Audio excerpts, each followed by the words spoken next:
quarterback hungry league now, isn't it? Yeah. I never could have imagined watching some of his games that he would be talked about as a top 10 pick. It's exactly. And it's a head scratcher too, because at a number 8 pick, you're paying so much money, and then you're drafting a guy that everybody says is going to take at least 2 or 3 years to develop, maybe more. Wow. So I guess you'd have to do that this day and age. Of course, it's a lot less now with the rookie wage scale, but still, right. when you have a top 10 pick, you want the guy to be able to play right away. Right. And it's probably best that a quarterback sits down his first year. But when you're picking that high, you really don't hope that right. he's not playing for a couple of years. If you're paying that much money for him, you really want him on the field as soon as possible. So I'll go ahead and have at that pick I had Ryan Tannehill go in there. So the next pick is Carolina. Who do you have? For Carolina, I've got Luke Kuechly, the middle linebacker out of Boston College. The Panthers need help on their defensive line, but they also need some help at linebacker too. And they lost Dan Connor to the Cowboys, and they have John Beeson as their middle linebacker right now, but he's coming off of an injury. So I just think Kuechly is tailor-made for this defense. I think he's one of the best linebackers I've seen at being able to drop into a Tampa 2, drop deep down the middle. Kind of like an Urlacher type. Kind of like an Urlacher. I just think he's just tailor-made for their scheme, and I think Ron Rivera, being an old linebacker, I think he'll just be able to coach this guy up, and he's going to be a Pro Bowler. What do you think? I had them choosing between Michael Floyd, the wide receiver out of Notre Dame, and Quentin Coples, who you had going just a few picks before. So I actually decided to go with Quentin Coples, defensive end out of North Carolina. Drawing a lot of comparisons to Julius Peppers, and of course Peppers went there. Makes a little bit too much sense right there, so it probably won't happen. Those things that get kind of like a cookie cutter that everybody has them going there. But don't you know the people in Carolina would love to have the in-state guy staying in-state there though? Oh, that would be really good for them, and I think that would be one place where they probably know a lot about what his motor is, or they should know everything there is to know about him right now. So right. Maybe if they don't select him, that might be kind of a note there. Next pick is Buffalo at 10. I've got them going with David DeCastro, the guard from Stanford. I think pretty much their main need is the offensive line. And although they probably need a tackle more than they need a guard, I think the decision here is between Castro and Jonathan Martin, who played tackle for Stanford also. So I think you just have to go with the best player here and go with the guard, DeCastro. So either way for you, it's a Stanford pick right there. Probably. Well, a Stanford pick's a smart pick. Yeah. They already have a Harvard. Smart guys, right? They already have a Harvard quarterback, right?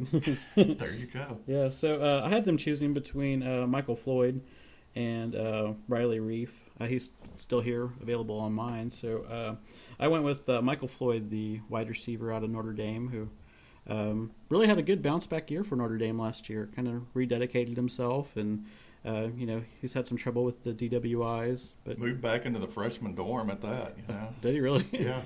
Yeah, he's really turned it around. I think it really showed on the field. He definitely seemed to put his whole game together. He's a big target, great hands, probably the best blocking wide receiver in the entire draft. Yeah, he is a good blocking receiver. But I really think that would help out with Fitzgerald over there. Only thing is with Chan Gailey's offense, I don't know. He seems to kind of like I don't know that he would pick a wide receiver that high, but yeah, I don't know if he would either.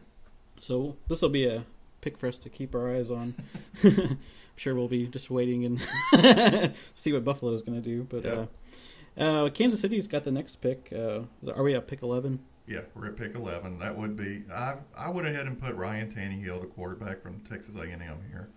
I just, like I said, I don't think he's a first round guy, but from everything you hear, he's definitely going in at least the top 15, if not maybe even the top 4. So. Does anything surprise you after last year with Jake Locker and Christian Ponder? This is kind of the same type of deal. Yeah. I mean, the guy he's streaky. I mean, sometimes it's really good streaky, but then he can get really bad streaky. And he starts making bad decisions and turning the ball over and. One of the stats I heard about the other day, which I didn't really realize, he had 5 chances in the fourth quarter of this last year to pull out a game, and he was 0-5.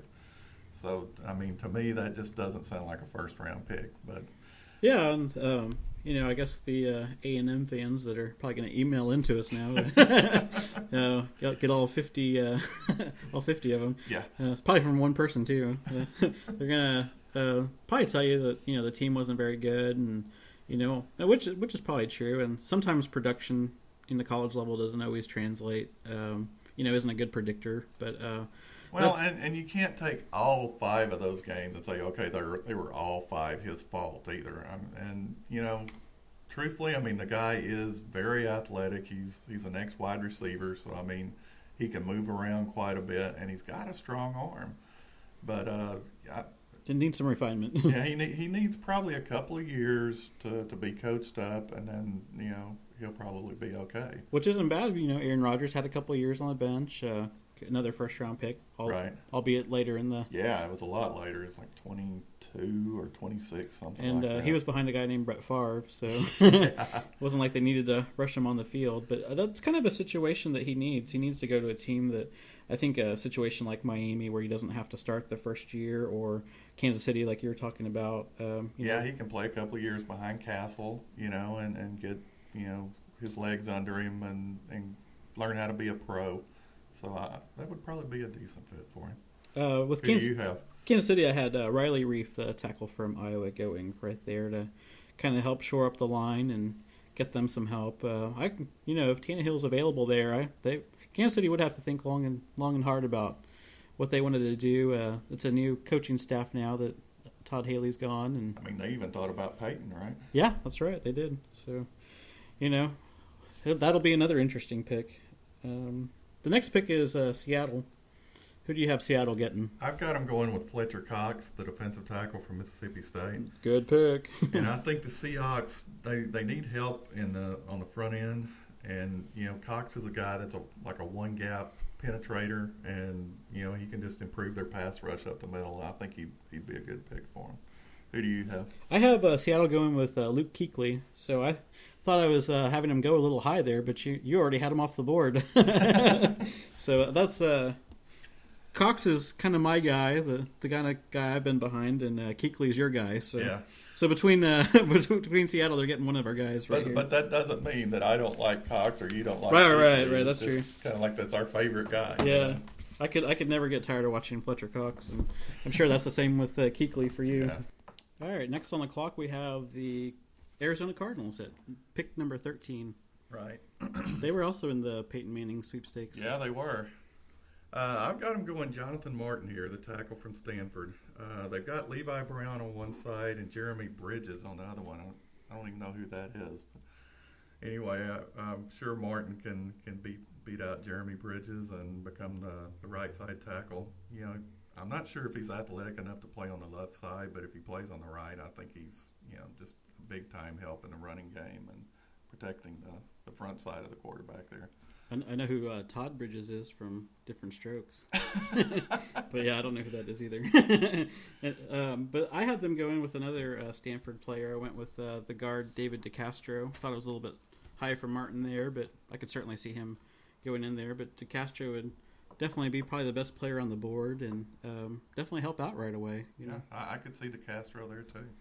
All right, next pick is 14. Would be the Dallas Cowboys, and looks like some of the people that we'd hope for, Cowboy fans, are gone already. Fletcher Cox is gone. David DeCastro's gone. So maybe that makes it easier for the Cowboys to make a decision. I had them going with Mark Barron right here, the safety from Alabama.